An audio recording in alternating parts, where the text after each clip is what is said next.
Contagious: Why Things Catch On, by Jonah Berger. Introduction. Imagine walking into a steakhouse in Philadelphia. It's dimly lit, with marble floors and plush sofas instead of chairs. It feels exclusive, important. You're there to celebrate, to have the best steakhouse experience imaginable. But as you glance at the menu, your eyes catch something that doesn't make any sense. Right there, listed among the filet mignon and the Alaskan halibut, is a Philly cheesesteak. Now, a cheesesteak in Philly is nothing special. You can get one for $5 on almost any street corner. It's delicious, but it's fast food. But this one is $100. $100. For a sandwich. What kind of sandwich could possibly be worth that much? Well, this one is made with thinly sliced Kobe beef, caramelized onions, heirloom tomatoes, and the finest Italian cheese. It's topped with hand-harvested black truffles and butter-poached lobster. And it's served with a chilled glass of expensive champagne. It's absurd. It's outrageous. And it's brilliant. The man who came up with this idea, Howard Ween, knew something that most people don't. He knew that to make his new restaurant, Barclay Prime, a success, it wasn't enough to have great food. He needed to get people talking. And the $100 cheesesteak wasn't just a menu item, it was a conversation piece. People who heard about it couldn't help but tell someone else. It was so newsworthy that major newspapers wrote about it. Celebrities ordered it. The restaurant, against all odds, didn't just survive, it flourished. It caught on.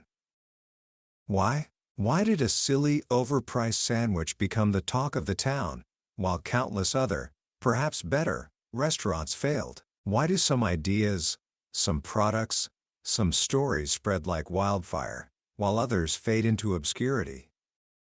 It's not an accident. And it's not magic. There is a science to it, a secret recipe for making things catch on. And today, we're going to uncover that recipe.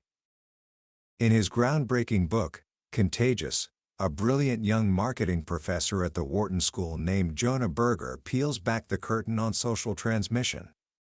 He spent over a decade studying why we share what we share, analyzing thousands of articles, products, and ideas to find the hidden patterns. And what he found is a framework of 6 simple, powerful principles. A set of steps that anyone can use to make their own ideas, their own products, their own stories more contagious. By the end of our time together today, you will understand this framework. You'll have the secret ingredients to make things catch on, whether it's a school project, a personal brand, or a cause you deeply believe in. This isn't just about marketing, it's about the fundamental science of how ideas travel from person to person. So, let's begin. Book summary.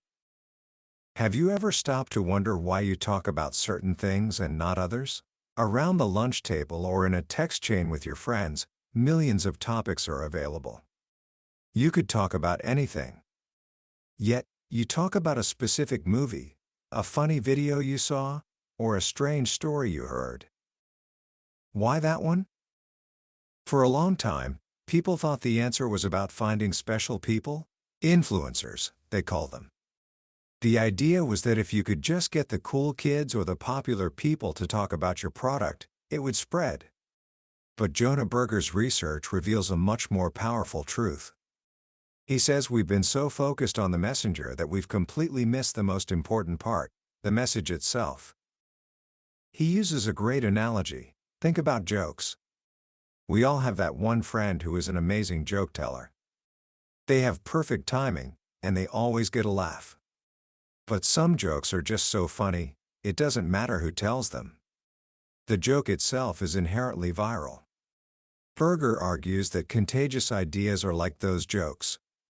They have certain characteristics baked into them that make them irresistible to share, regardless of who is doing the sharing. So, what are those characteristics? After a decade of research, Berger boiled it down to 6 key principles, which he organizes into a simple acronym: STEPS. That's S-T-E-P-P-S. Social currency, triggers, emotion, public, practical value, and stories. Let's break them down, one by one. And we'll start with the first, and perhaps most fascinating ingredient: social currency.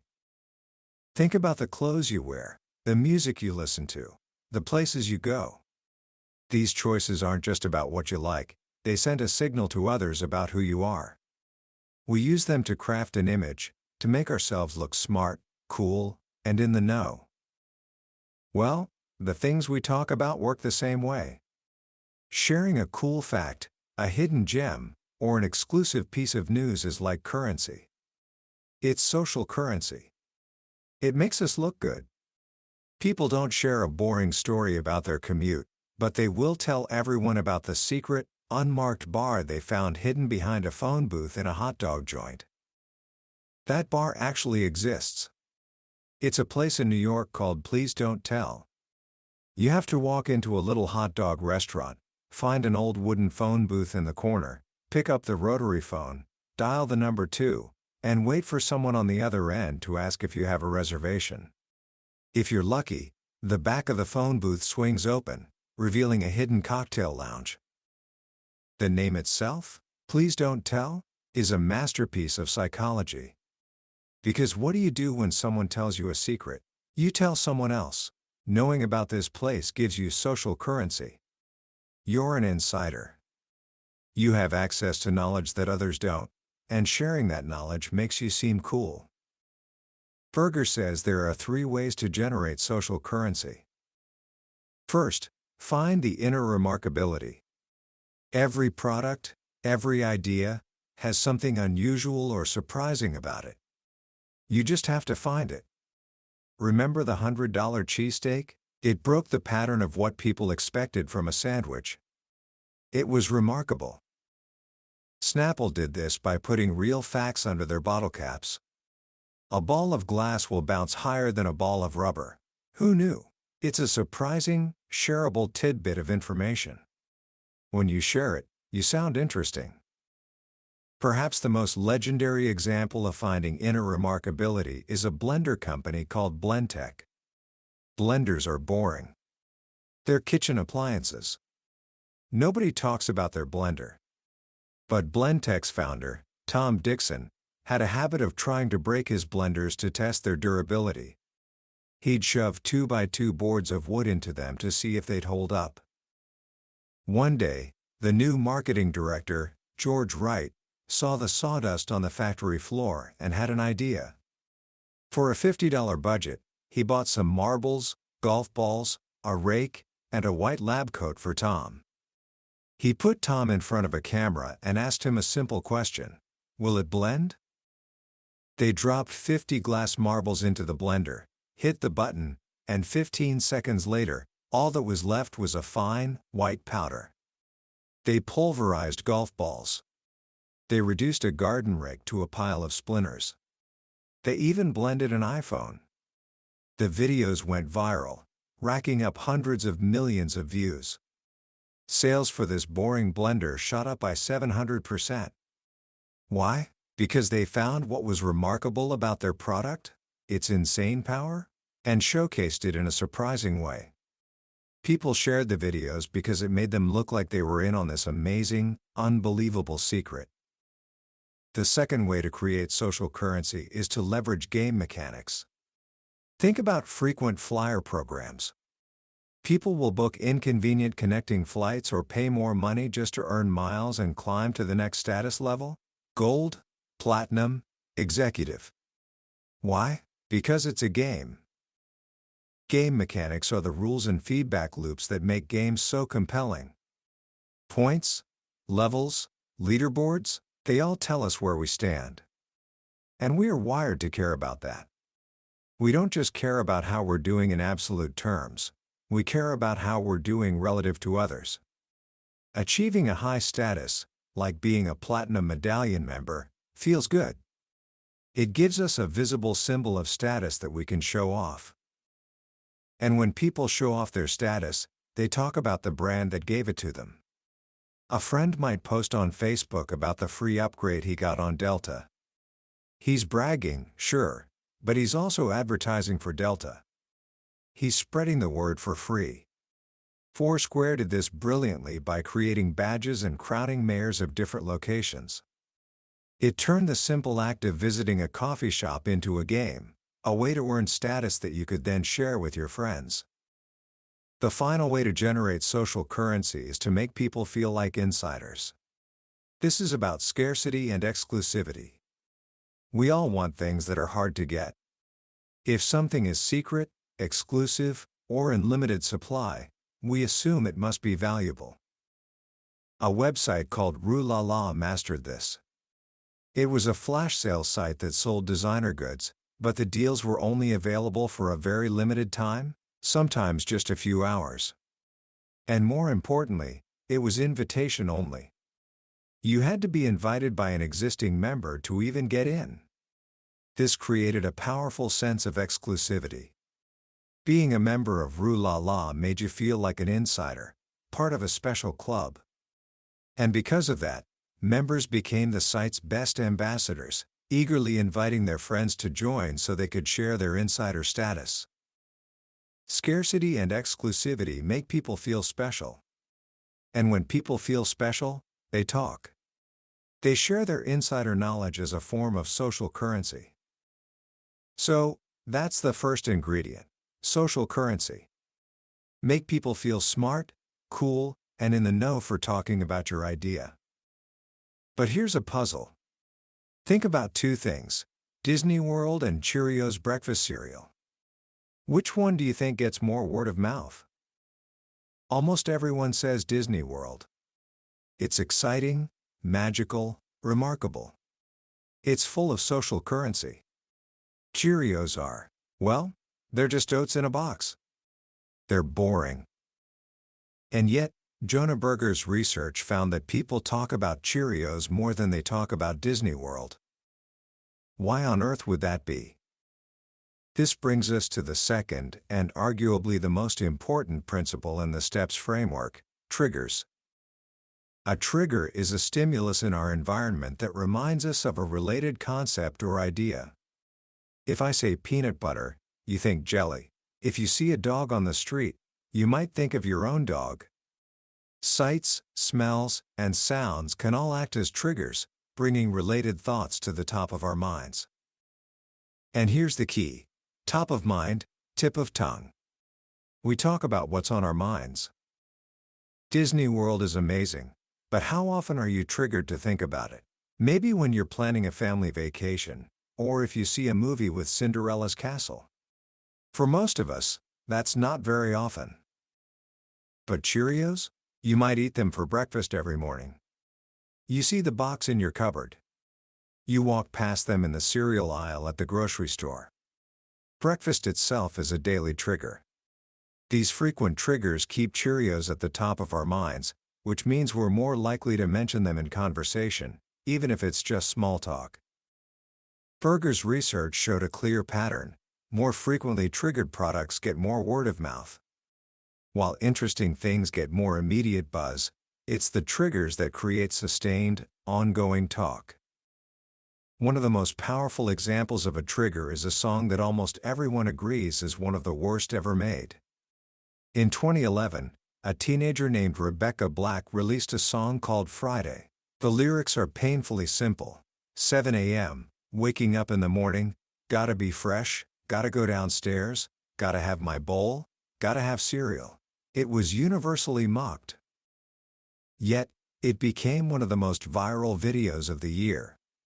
Why? Berger shows a graph of the YouTube searches for Rebecca Black.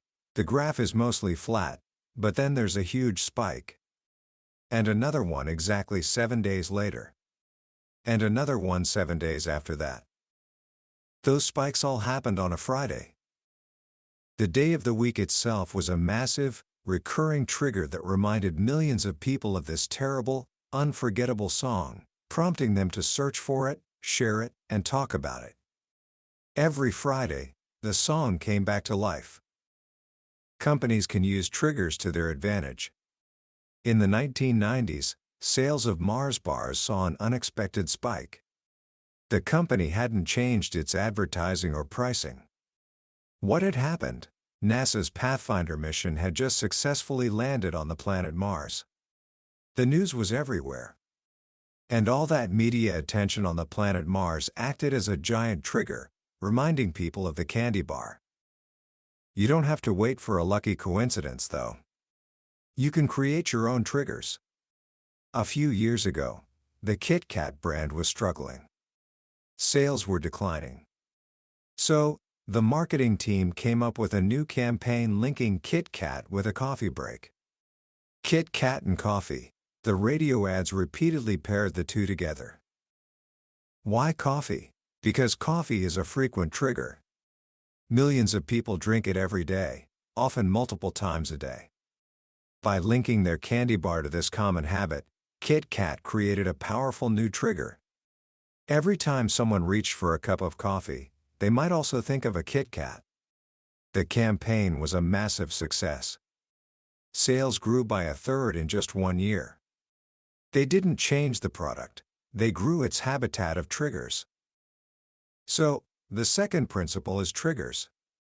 It's not just about creating a catchy message, it's about considering the context. How can you link your idea to something in the environment that will keep reminding people of it, long after they first hear about it? Now, let's move to the third ingredient in our recipe for contagiousness: emotion. When we care, we share. Think about the last time a story made you genuinely laugh, or feel inspired, or even angry. You probably felt a powerful urge to share it. Emotional content is inherently shareable. Sharing our feelings helps us connect with others. If I share a video that makes me feel awe, and you watch it and feel the same way, it strengthens our bond. It's like a form of social glue. But Berger's research uncovered a fascinating nuance. Not all emotions are created equal when it comes to sharing. He analyzed thousands of articles from the New York Times to see which ones made the most emailed list. He found that articles that evoked emotion were much more likely to be shared. But when he looked closer, he found something strange. Awe-inspiring articles, like a story about a stunning scientific discovery, were highly shared. Funny articles were highly shared. But articles that evoke sadness were actually less likely to be shared. This seemed odd. Sadness is a strong emotion. So why wouldn't people share it? The answer, Berger discovered, lies in a concept called physiological arousal. Arousal is a state of activation, of being fired up and ready for action. Your heart beats faster, your palms sweat. It's the feeling you get when you're about to give a speech, or when your team is about to win a big game. Other emotions are low arousal. Sadness and contentment are low arousal. When we're sad, we tend to shut down and become inactive. When we're content, we're relaxed and peaceful. We don't feel a strong urge to take action. This is the key. High arousal emotions, whether positive or negative, drive us to share. Low arousal emotions suppress sharing. That's why an anger-inducing story about a company providing terrible customer service can go viral. In 2009, a musician named Dave Carroll watched from his airplane window as United Airlines baggage handlers carelessly threw his expensive guitar on the tarmac, smashing it. After 9 months of getting the runaround from customer service, he channeled his frustration into a song called United Breaks Guitars and posted it on YouTube. The video tapped into a wellspring of customer anger. It was viewed millions of times in just a few days. United's stock price reportedly dropped by 10%, wiping out $180 million in value. The anger Carroll story generated was a high arousal emotion, and it fueled a firestorm of sharing. So, when you want people to share your message, you need to focus on feelings. Don't just give them facts and information. Make them feel something. And specifically, aim for high arousal emotions. Excite them. Inspire them. Make them laugh. Or even make them angry. Kindle the fire. Let's say you've crafted a message that gives people social currency, is full of triggers, and evokes a high arousal emotion. You're well on your way. But there's another crucial piece of the puzzle. People need to be able to see others using your product or engaging with your idea. This brings us to the fourth principle: public. Humans are natural imitators. We follow social proof. When we're in a new city and looking for a place to eat, we choose the busy restaurant over the empty one. We assume that if lots of people are doing something, it must be the right thing to do. Psychologists call this social proof. The famous phrase "monkey see, monkey do" is more than just a saying. It's a fundamental principle of human behavior. But here's the crucial part: monkey can only do if monkey can see. If a choice or behavior is private, it's hard for it to catch on. You probably don't know what kind of toothpaste your neighbor uses, because it's hidden in their bathroom. But you almost certainly know what kind of car they drive, because it's parked in their driveway for everyone to see. Because car choices are public, they are much more susceptible to social influence. One of the most powerful things you can do to help an idea spread is to make the private public. Take the Movember Foundation, which raises money for men's health issues. Donating to a cause is usually a private act. You have no idea which of your friends have donated. But Movember brilliantly solved this problem with a simple, visible tool: the mustache. Every November, men around the world grow mustaches to raise awareness and funds. For 30 days, their faces become walking, talking billboards for the cause. When you see a friend suddenly sporting a new mustache, you're curious. You ask about it. And that conversation becomes an opportunity to spread the message. They made a private act of support completely public, and in doing so, they've raised hundreds of millions of dollars. The Livestrong yellow wristband did the same thing for cancer awareness. The band itself was simple, but its bright yellow color made it highly visible. It was behavioral residue, a physical trace of a choice that stuck around and remained visible long after the initial donation was made. Seeing so many people wearing them provided powerful social proof, encouraging even more people to join the movement. Many companies have figured out how to design products that advertise themselves. When Apple first released the iPod, most headphones were black. But Apple made theirs a distinctive white. That simple choice made it instantly visible how many people were adopting this new technology. Those white cords snaking out of people's ears were a constant, public signal that the iPod was catching on. Even the Apple logo on their laptops is a masterclass in public visibility. Originally, the logo on the back of the laptop was oriented to face the user when the computer was closed. It made sense from a user experience perspective. But Steve Jobs realized that when the laptop was open, the logo was upside down to everyone else in the coffee shop. He made the decision to flip it. He chose to make the logo look right to the public, not the user, because he understood the power of observability.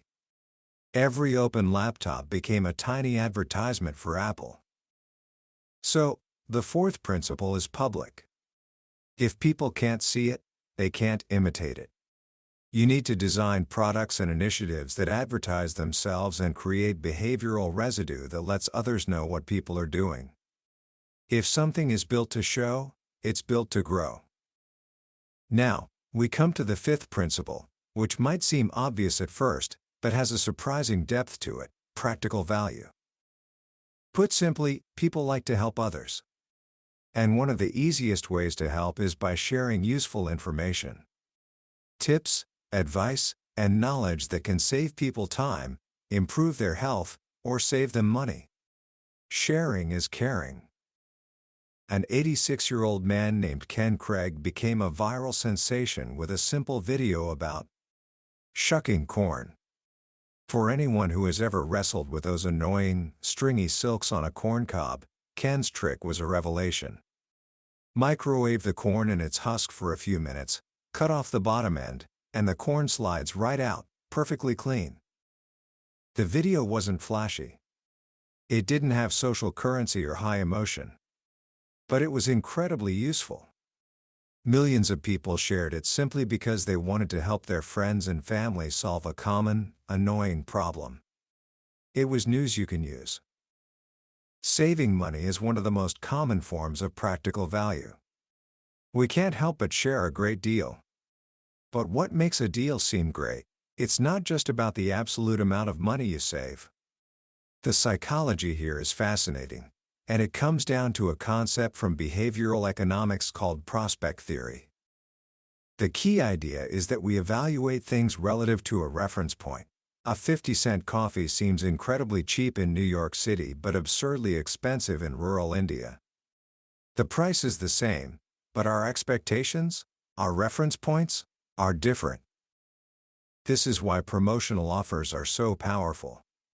An offer for a barbecue grill that's marked down from $350 to $250 seems like a much better deal than the same grill marked down from $255 to $240. Even though the final price is higher in the first scenario, the perceived value is greater because the discount from the original price, the reference point, is so much larger. The key to sharing practical value is to package your knowledge and expertise in a way that's easy for people to pass on. It has to be useful, but it also has to be digestible. Think of all the articles you see with titles like 5 Ways to Improve Your Sleep or 10 Tips for a Better Workout. These list formats are incredibly shareable because they package useful information into a simple, accessible format. So, the fifth principle is practical value. If you want your idea to spread, you have to show how it helps. Make it useful. Package it so it's easy to share. We've now covered 5 of the 6 principles. But there's one final ingredient, a powerful vessel that can carry all the other principles along for the ride. And that brings us to our 6th and final principle, stories. Since the dawn of humanity, we have been telling stories. Around campfires, in marketplaces, and today, around water coolers and on social media. People don't just share information, they tell stories. A good story is like a Trojan horse. The story itself is the beautiful, captivating wooden horse that people willingly pull into their city.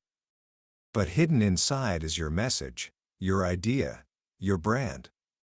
People get so caught up in the narrative that they don't even realize they're absorbing the information you want them to hear.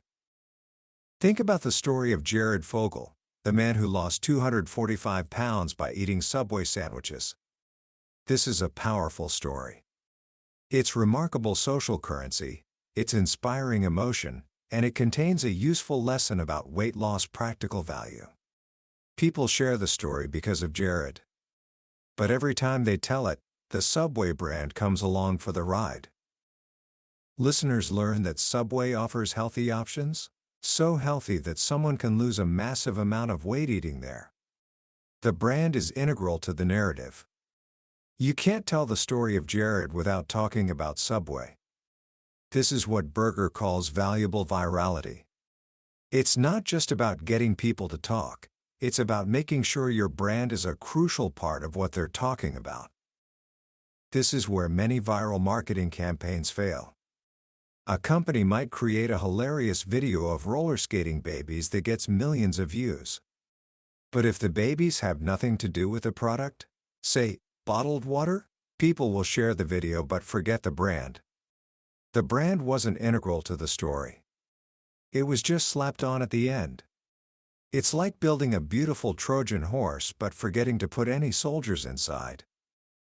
To create a powerful story, your message needs to be woven into the very fabric of the narrative.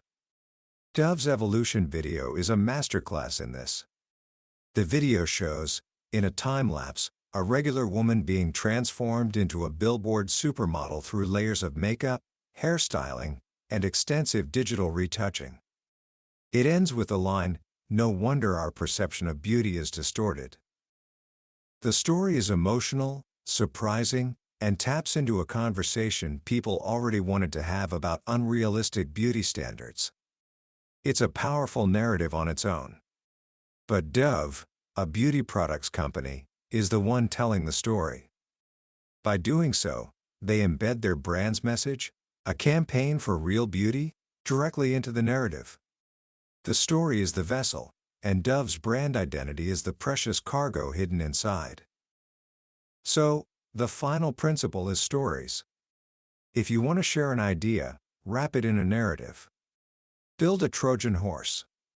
But make sure your message is so central to the story that people can't tell the story without it. Information travels under the guise of idle chatter. And there you have it. The 6 steps to making things contagious. Social currency, triggers, emotion, public, practical value, and stories. It's not just one of these principles that makes something catch on. Often, the most contagious ideas combine several of them. The $100 cheesesteak had social currency, it was remarkable, emotion, it was surprising, and was wrapped in a great story. The Will It blend? Videos had social currency, emotion, and demonstrated incredible practical value. The beauty of this framework is its simplicity and its universality. These principles don't just apply to big companies with huge marketing budgets. They apply to anyone who has an idea they want to share. Commentary. As we wrap up our journey through Contagious, I want to take a moment to reflect on what makes this book so powerful. It's not just a collection of fascinating stories and clever marketing tactics. At its heart, this book is about understanding people. It's about understanding the fundamental human needs and motivations that drive us to connect, to share, and to influence one another. Jonah Berger gives us a framework, a lens through which to see the world. Once you understand the 6 steps, you start seeing them everywhere. You see why a certain meme takes off, why a local cafe suddenly has a line out the door, or why a particular social cause gains momentum. It demystifies the process of going viral and transforms it from something that seems like a random lightning strike into something that can be intentionally crafted. For someone your age, on the cusp of building your own path in the world, these lessons are invaluable. Whether you want to start a club at school, launch a YouTube channel, raise awareness for an issue you care about, or one day build your own business, these principles are your toolkit. So, how can you start applying this today? Let's make it really simple. First, the next time you feel the urge to share something, a video, an article, a story, pause for a second and ask yourself why. Which of the steps is at play? Is it because it makes you look smart, social currency? Is it because it fired you up, emotion? Is it incredibly useful, practical value? Just noticing these patterns in your own behavior will make the principles stick. Second, think about an idea you want to share. Maybe it's convincing your friends to try a new game, or getting your family to recycle more. Instead of just stating the facts, try wrapping it in a story. Don't just say, "We should recycle." Tell a story about the impact of plastic in the ocean, a story that makes them feel something. Focus on the high arousal emotions. And third, think about making the private public. If you're proud of a project you've completed, don't just keep it to yourself. Share it. Let your work be seen. That visibility doesn't just provide social proof for your skills, it inspires others. Your success becomes a quiet trigger for their own ambition. The most profound lesson in Contagious is that you don't need to be a celebrity or have 1 million followers to make an idea spread. A great message, one that is built on the foundation of these timeless human principles, is what truly matters. We all have the power to make our ideas heard, to create change, and to make things catch on. We just need to understand the recipe. That was a summary of Contagious, Why Things Catch On by Jonah Berger. We've explored the core ideas today, but a summary is like looking at a map of a beautiful country. It shows you the layout, but it can't replace the experience of actually walking the streets, meeting the people, and breathing the air. The real power of this book is in the depth of the stories and the elegant science behind them. If any of the ideas we've discussed today sparked your curiosity, I truly encourage you to pick up a copy. Reading it isn't just about learning marketing tricks, it's about gaining a deeper understanding of human nature itself. The link to the book is in the description below. Also, if you found this summary valuable and want to continue exploring the ideas in the world's most influential books, please take a moment to like this video and subscribe to the channel. It helps us grow and ensures you won't miss our next journey into another life-changing book from the billionaire's bookshelf. Let's keep learning and growing together.